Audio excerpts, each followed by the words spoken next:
Hello YouTube, welcome back. My name is Nate Dobas, and today we've been talking about different stroke types. We've talked about the grip, how to keep a really loose and powerful grip. We've talked about double strokes, we've talked about control strokes and pullouts. We've gone everywhere we can possibly go in these beginner themed lessons. And hopefully for you intermediate and advanced players out there, you have something new to add to your practice regime. Today we're going to talk about playing multiple bounces and different accents with the hand. This is more commonly referred to as the Moeller Technique. So let's quickly jump right in. We talked about your full strokes, your downstrokes, your taps, and your ups. Here's a really great exercise to really get into this idea and habit of whipping or preparing the accent. Okay? We have the triplet figure, which we all know. 3, 4, 1, 2, 3, 4. Those are your triplets. What we're going to do now is break down this Moeller stroke into its three components. We have the downstroke, we have a tap, followed by an informal upstroke.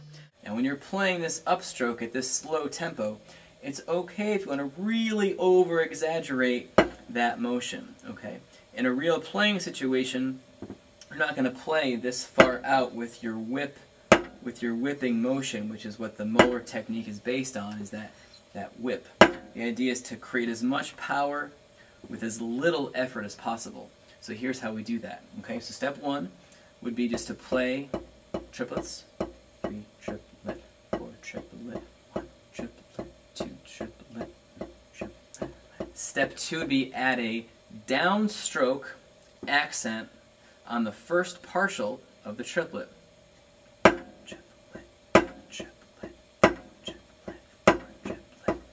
Next, the second partial will be a tap, while the third partial will be an upstroke, informal.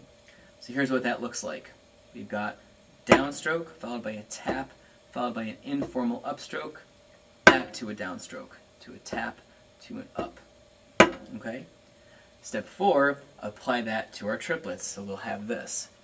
1, 2, 3, 1, 2, 3, triplet, triplet, triplet, triplet, triplet. I would definitely recommend and suggest, when you're first learning this, or if this is new to you, I would play each stroke by itself before you try to get that whip established, because it will take a little time and effort to learn that motion, which is why I'm breaking down the motion to its three components.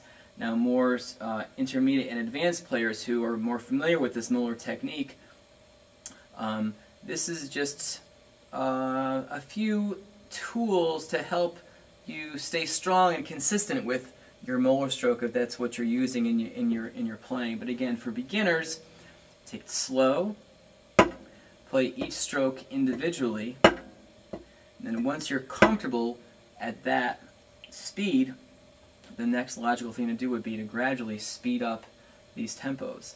Something I did a lot of when I was learning this is to actually play it as a double stop exercise, so both hands are mirrored doing the same thing. And yes, you want to isolate both hands, but why not play them as double strokes too, double stops too? Okay, so a really cool exercise that you can try would be 4 counts of triplets with the right hand, 4 counts of triplets with the left hand, 4 counts of triplets, double stops. I'll demonstrate for you.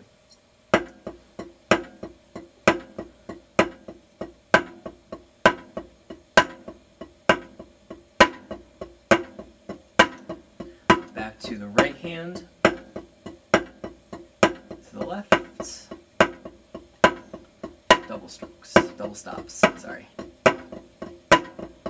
Here's what it's like a little faster.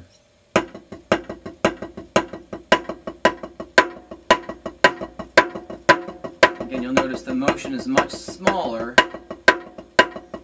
as we get faster.